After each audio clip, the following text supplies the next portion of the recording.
Tonight on VCU InSight. A Confederate flag near I-95 creates controversy. Holiday hires decrease from one major retailer. And the Redskins Training Center is invaded by children.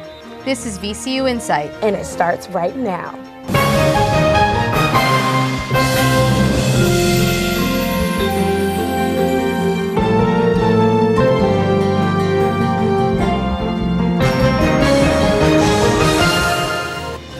Hello, I'm Sierra Jarrett. And I'm Paula Chavez. Thanks for joining us tonight. Richmonders are battling over a controversial new flag standing tall over Interstate 95. And the Virginia flaggers are claiming responsibility. Now the group is facing resistance. And InSight's Emily Satchel is in the newsroom with more. Good evening, Emily. Good evening, Paula. At issue is a large Confederate flag. The story has gained international attention, and now in response, a new flag is flying downtown at City Hall, an enormous American flag. It's hard to miss from Interstate 95. A 50-foot tall Confederate battle flag soars above the highway. The Virginia Flaggers are a group of Southerners dedicated to showing off the pride they have for their heritage by flying their flag wherever they can. The Flaggers' latest stop? I-95 near Chester. The Flaggers held a ceremony September 29th to raise a Confederate flag 50 feet above the highway. Carol Tucker is a member of the Flaggers. He says the flag doesn't stand for discrimination, but rather for honoring his family before him. We are not a hate group, and we believe that this just represents the history of our South and our heritage. The Virginia Flaggers aren't without opposition, though. Already, more than 23,000 people have signed an online petition, Say No to the I-95 Confederate flag. Kristen Cooney started the petition and is part of United RVA, a recently established group dedicated to fighting the flaggers. She says that just because the group has the right to fly the flag doesn't mean that it's the right thing to do. Why aren't they embracing us for who we are? It's a double standard. I can't see embracing someone who hates another because of their race or their religion or their culture. Cooney says she's looking into regulations the group may have violated while putting the flag up. In the meantime, the battle flag still flies high. County officials have said that the Virginia Flaggers did not get a permit before the flag was erected. However, they have determined that the group did make an honest effort to do so beforehand and are letting it slide. I'm Emily Satchel. Back to you in the studio. Paula? Thank you, Emily. Tweet us your thoughts on the I-95 flag or anything in tonight's show with hashtag VCU InSight. On our previous broadcast, we mentioned that 300 students were exposed to tuberculosis and that one VCU student showed symptoms of that infection. Since then, a second VCU student has tested positive for tuberculosis, and after a screening provided by VCU Student Health. According to Commonwealth Times, screenings consist of a skin test or a blood test and are highly recommended for those with weakened immune systems. In an email, Provost, Senior Vice President, and Academic Affairs at VCU, Beverly Warren, said that state officials have concluded that both cases are not related. The VCU men's basketball season begins November 2nd, but next year's recruiting class is already getting a lot of attention. The 2014 class is headlined by two top 100 players in Michael Gilmore and Terry Larrier. Larrier is a 6'7" wing player and is considered VCU's best recruit since 1990. The two will begin creating havoc for Coach Shaka Smart next fall. Last summer, VCU's athletic department announced that it is adding another team.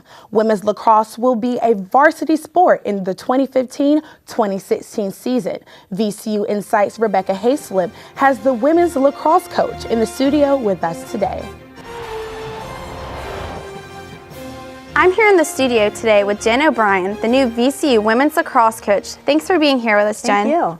So I know that you wanted to start your own program. What made you want to do that?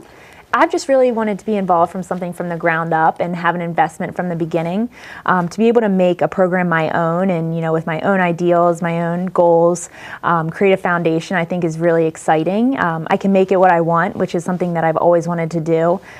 Get in the players that I want, kind of run it how I want, and I'm really excited to see how it goes. It's all going to come back on me, so, it is some pressure with that, but I'm excited for it as well. And what kind of obstacles do you face for recruiting or for anything for a new program? I think just the unknown, and I think that's tough for every new program that's starting up. We don't have a great history of national championships or conference championships or big time wins. So the girls are committing to an unknown program, which can be tough. But that's kind of been my during the recruiting process, I've tried to tell them that they're part of something bigger, and building a tradition and building a program can be so much more fun and meaningful in the long run.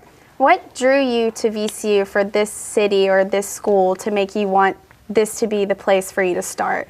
First and foremost, the people. Everybody here has been so warm, so welcoming from my first time on campus for my interview. I got a really good feeling the minute I stepped on campus. And, it's the people that really make your job special. And, you can go a bunch of different places that have great sports teams, great facilities, but it's about the people and the relationships, and that's something I felt from the beginning. And the season doesn't officially start till 2015, 2016. Yes.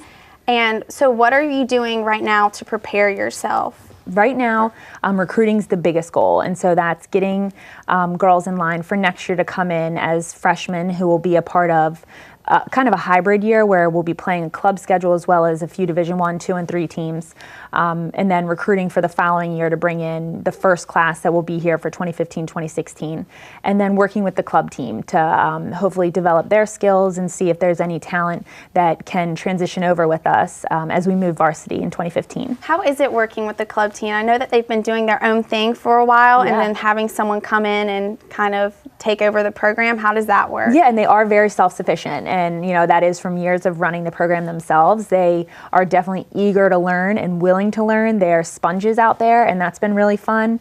Everything I throw at them, they're eager, they're excited, they're willing to work hard and try something new, and I can't wait to see how it progresses over this year into next year.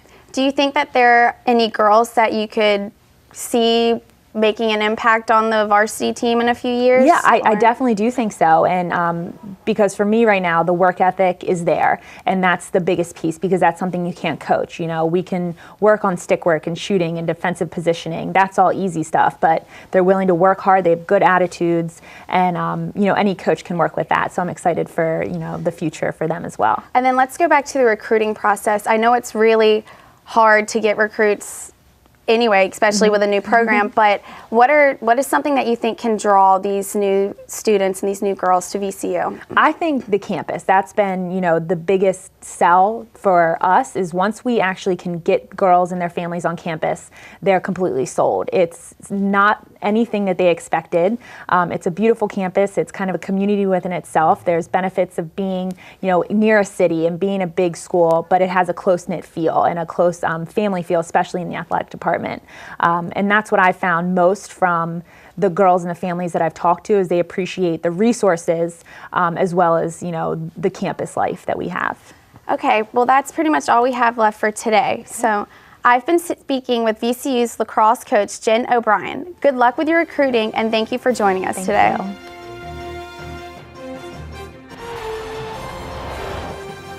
The Institute of Contemporary Arts will make its debut in 2015.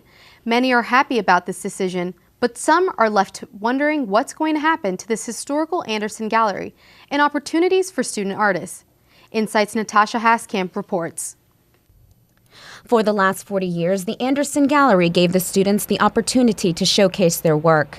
But the gallery is set to close in 2015 to make way for the Institute of Contemporary Art off Broad and Belvedere.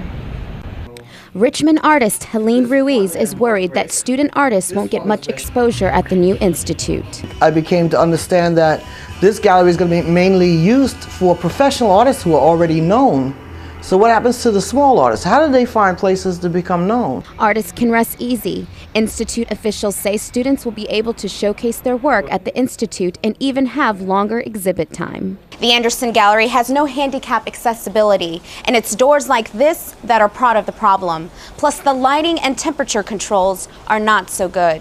Julia Buckham is an art student at VCU. She has no problem with the new institute. I feel like it's a great opportunity to have, new artists come and show us their work and have that combined with VCU work and just have us exposed to artists all around the country. Construction on the institute hasn't even started, but word is out not only for Richmond residents, but visitors as far away as Washington, D.C.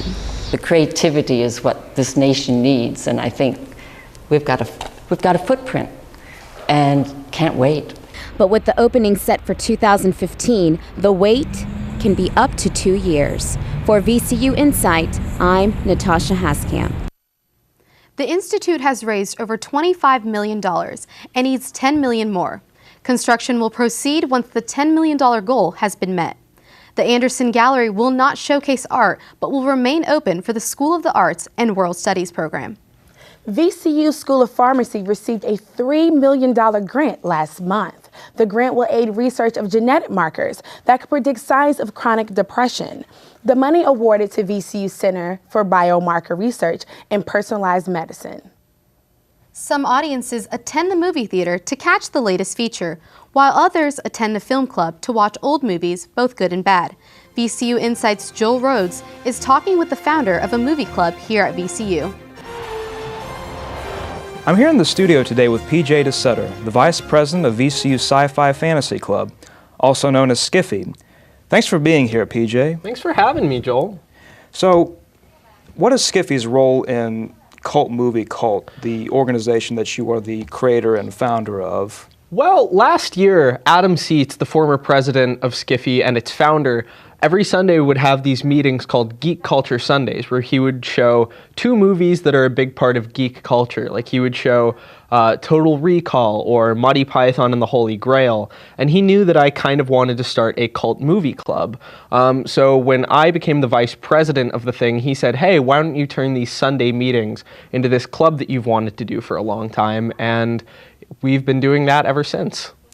So where did the idea for Cult Movie Cult come from?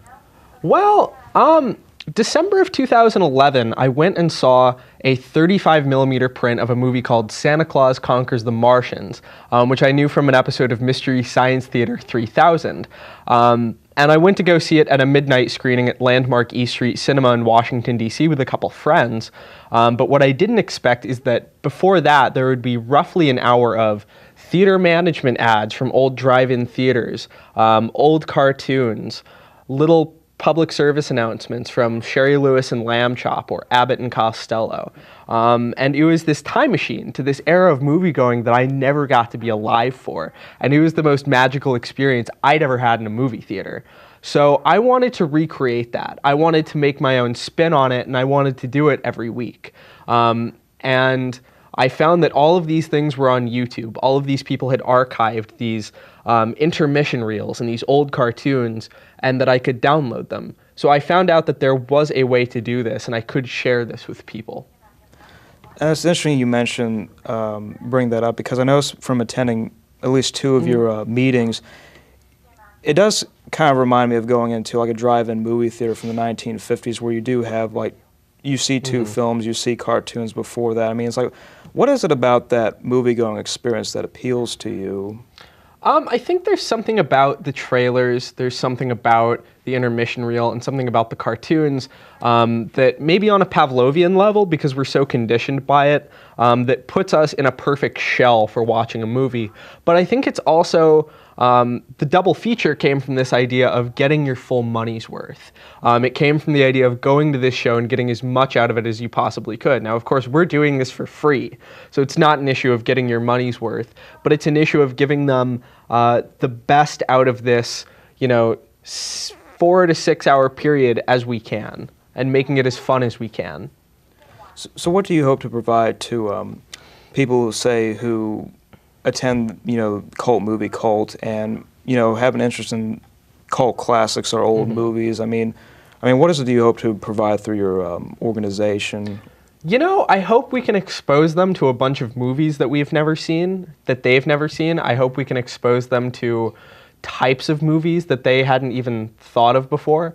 And by doing this in a theater setting, I hope that we can give these movies an audience again. Because the nature of them being cult movies isn't just that they're underseen and that more people should have a chance to see them, but that they lend themselves really well to a live audience because they're so participatory and so alive. And if people have never heard of this organization before, how can they come to your meetings? How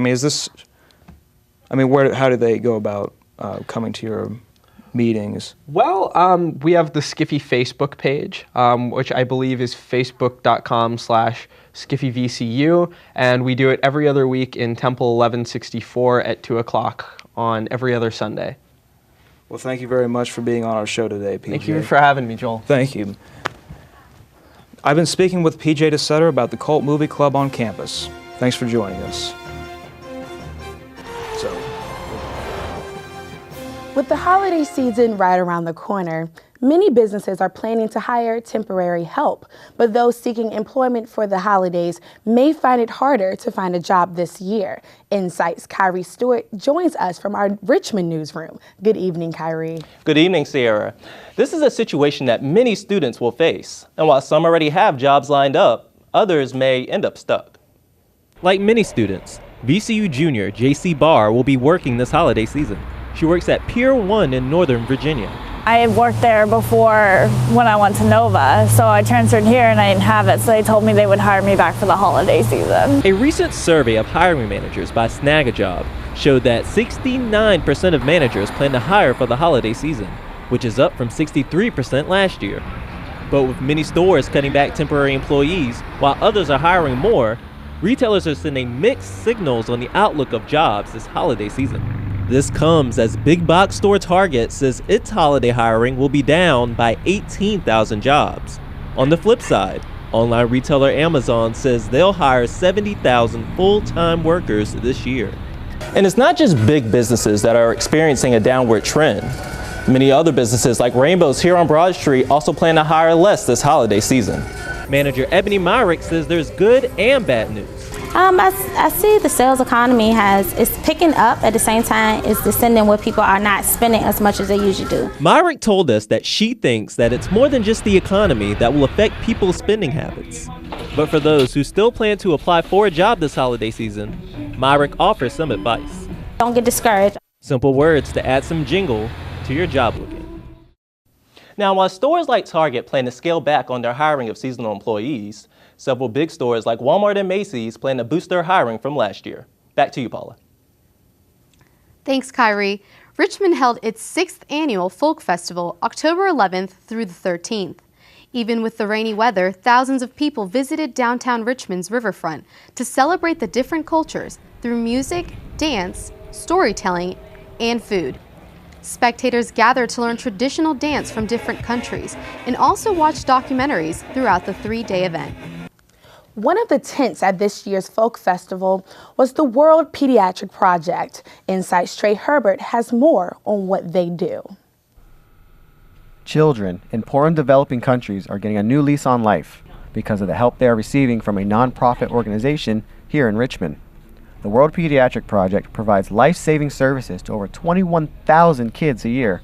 Our vision is that regardless of geography, every child will have access to critical care that they need. Jamie Cooney, the director of volunteers, helps give the families emotional and social support. It's the first time leaving their country. Sometimes it's even their first time leaving their village, their town. So it's very overwhelming and stressful.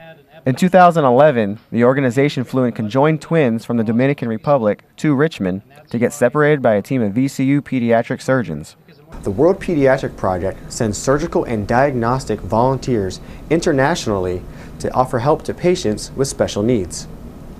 Current partner countries include Belize, Honduras, Guatemala, St. Vincent and the Grenadines, Panama, and the Dominican Republic. On average, the World Pediatric Project annually sends 30 medical teams to the Caribbean and Central America, while over 100 medical professionals volunteer. Director of International Teams, Sarah Irricane, travels overseas with the volunteer groups and says the days are hectic, but worth it. It's always exhilarating to get back in the field and see the families, and just kind of rejuvenates you as to why you're doing the work you're doing here at home. Work, which has increased the number of children helped every year since 2006. For VCU InSight, I'm Trey Herbert.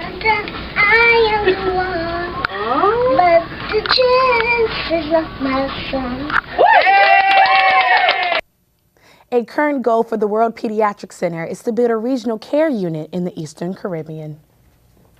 A local business has launched a community scavenger hunt to promote other businesses. Sugar Shack Donuts is encouraging the community to find 25 skulls.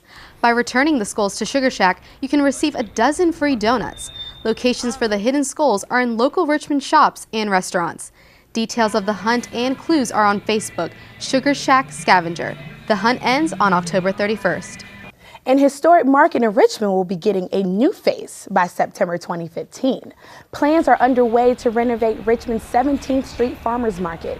The idea behind the renovations is versatility by adding nightlife to the market. Some planners are envisioning movable movie screens, new produce markets, and craft shops. Many people have been asking, what will happen to the Bon Secours Redskins Training Center after the Redskins leave town? Now we have an answer. InSight's Vernon Freeman attended the facility's first public event. On this September Saturday, these recreational football games have new meaning for these Richmond youth football players. I turned up. It was amazing. These athletes lived out a dream of competing on the same field NFL players practiced on this summer. I plan on RG3 field, Redskins field, and I get to be like Santana Moss because I'm wide receiver. RG3, or Redskins quarterback Robert Griffin III, is a fan favorite for the Westover Warriors. Richmond's Department of Parks and Recreation brought almost 300 players from 9 different community centers here for tackle and flag football.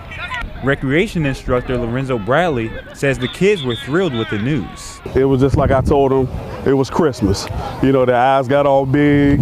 Bradley says he felt the same way. And I wanted to go suit up, you know, so just to be out here with the kids and our community at Hickory Hill and for the whole city of Richmond, it's just a wonderful situation for us. Today's games kicked off the first of many planned events for the Bon Secours Training Center. The facility is available for sports activities like these and community events. Shonda Harris Muhammad is an advisory board member for the Department of Parks and Rec. She says she supports these efforts because kids can be inspired when they have encouragement. The children come out here and they say, you know, RG3 has practice on this field and I can be RG3 or I can be any other professional athlete if I put in the effort and the time that it requires for me to do it. For one young athlete, this entire experience was a dream come true. It was great. For VCU InSight, I'm Vernon Freeman. Officials say the training center will continue to be used for parks and recreation youth events. They also plan to use the fields for soccer, lacrosse, and Quidditch in the coming months. Even after using the training center for Little League football, a recent poll shows the investment in the Washington Redskins training camp has more support from surrounding counties than actual city residents. Of the sample, the poll showed that 39% of city residents thought the camp was a bad investment for the city, to a 32% who thought it was a good investment. In the sample of Chesterfield residents, 40% thought the camp was a good investment, while only 31% thought otherwise. The poll was conducted by the Richmond Times-Dispatch. Last week, a local filmmaker debuted his first feature film at Bowtie Cinemas. The director reaches into his past to show his audience real situations children are facing in inner city Richmond. InSight's Nana Bonsu reports. Patrick Ricks, also known as Prahim, grew up in historic Jackson Ward in the early 90s. At a time where crime had reached its highest in Richmond, Brahim says he faced hard times. Close to home, I lost one of my good friends. My cousin died of gun violence, and another one of my high school classmates was murdered. To keep Brahim occupied and out of trouble, his parents enrolled him into Troop 491, a local Boy Scout troop at Providence Park Baptist Church. He used his experiences as a scout to produce his first feature film, Troop 491, Adventures of the Muddy Lions. And so it was like, if we're going to shoot a movie about young urban people, why not bring it to the heart of the city and shoot it here? Brahim used locations like Providence Park Baptist Church and the Bojangles statue on Lee Street to build a connection with moviegoers. You know anything about that? In the movie, a boy has to choose between doing the right thing or keeping to the rules of the street. Brahim's father, Earl Ricks, says he couldn't be prouder of his son. So I think he picked up some good values because, you know, learning the laws of the scouts and things like that, he paid attention to those things. And plus he had a lot of that in him. So it just enhanced what he already had. Brahim says he has a message to leave about youth and street violence. And I wanted to tell a story that could kind of do something that can address it. I don't think it's going to solve the murder issues that we have in our nation, but it at least can have people starting to talk about it. And not only talking, but watching as well. For VCU InSight, I'm Nana Bonsu. Nationally known actor Tim Reed helped produce the film. The team is now working hard to get the movie in different theaters up and down the East Coast. Paula, have you seen the movie? I haven't, but I'm really looking forward to it. I am as well. And that's it for this edition of VCU InSight. Make sure to check us out online at insight.vcu.edu. You can also find us on Twitter, Instagram, and Facebook under VCU InSight. Thanks for watching. I'm Sierra Jerry. And I'm Paula Chavez. We'll see you next time.